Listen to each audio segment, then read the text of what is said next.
Eh bien écoutez, on va démarrer le débat sur la tarification à l'activité, ou qui est plus connue quelquefois sur la T2A.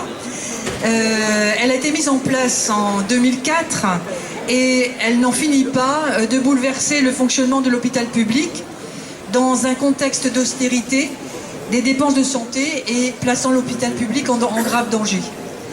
Alors ce thème pourrait apparaître comme un changement d'orientation du travail que notre atelier a engagé sur l'autonomie des besoins de la personne âgée dans notre société, mais vous verrez que, au contraire, cette question est au centre et témoigne de leur délaissement, notamment aux urgences. Alors à ce propos, nous relayons aussi le cri lancé par la grande résistante Madeleine Riffaut, 98 ans. Vous avez peut-être des témoignages sur la table, son témoignage sur la table. Elle s'est adressée au directeur de l'assistance publique des hôpitaux de Paris pour témoigner de ce qu'elle a vécu aux urgences de l'hôpital Lariboisière. Et elle dit: on pensait que j'étais trop vieille pour que ça vaille la peine de me soigner. Et ajoute: si je peux être leur voix, comme Aubrac m'avait demandé d'être l'une de celles de la résistance, alors je le serai. J'ai encore un peu de force, c'est pour la donner. Alors nous relayons aussi le cri de Madeleine Riffaut. Cette situation résulte du tri des patients aux urgences. Dans un livre en 2003 que Jean-Marie Fessler, docteur en éthique médicale, alertait sur ce type de conséquences déjà de la T2A, et à la veille donc de cette mise en place de la T2A en 2004. Il disait: les décisions auront des conséquences importantes sur les 20 années à venir pour les patients, les professionnels et les citoyens. Les établissements auront intérêt à cibler les patients les moins graves ou pour lesquels le traitement est bien standardisé.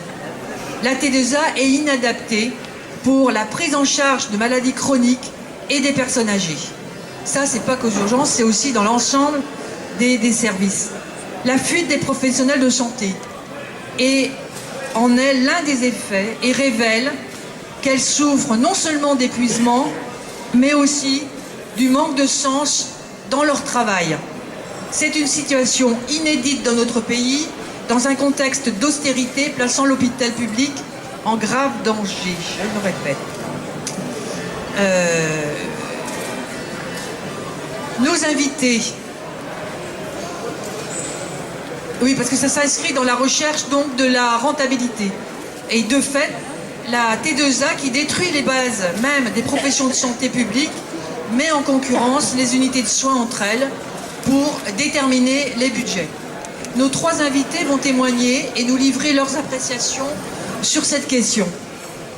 Alors, à ma gauche, Amama Bouraba, qui est fondatrice et présidente de l'association Rendre le soin aux soignants, et elle est aussi ancienne directrice adjointe d'hôpital. Donc, si vous êtes intéressé, elle a rédigé un livre avec, mais vous serez le soin d'en parler, et qui sera à la disposition tout à l'heure. Vous verrez ça avec Michel. Donc, le docteur Christian Brice, qui exerce la profession de praticien hospitalier au SAMU de Saint-Brieuc, et il est délégué régional de la MUF. Et donc, Fabien, qui est à ma droite, est co-animateur de la Commission nationale santé et protection sociale, et il est également membre du comité national du Parti communiste français. Fabien nous fera part des analyses et des propositions du PCF. Donc merci à tous les trois d'avoir accepté cette invitation, malgré leur emploi du temps qui est évidemment très chargé. Et tous les camarades, j'en profite aussi, qui participent à la réalisation de ce débat. Voilà.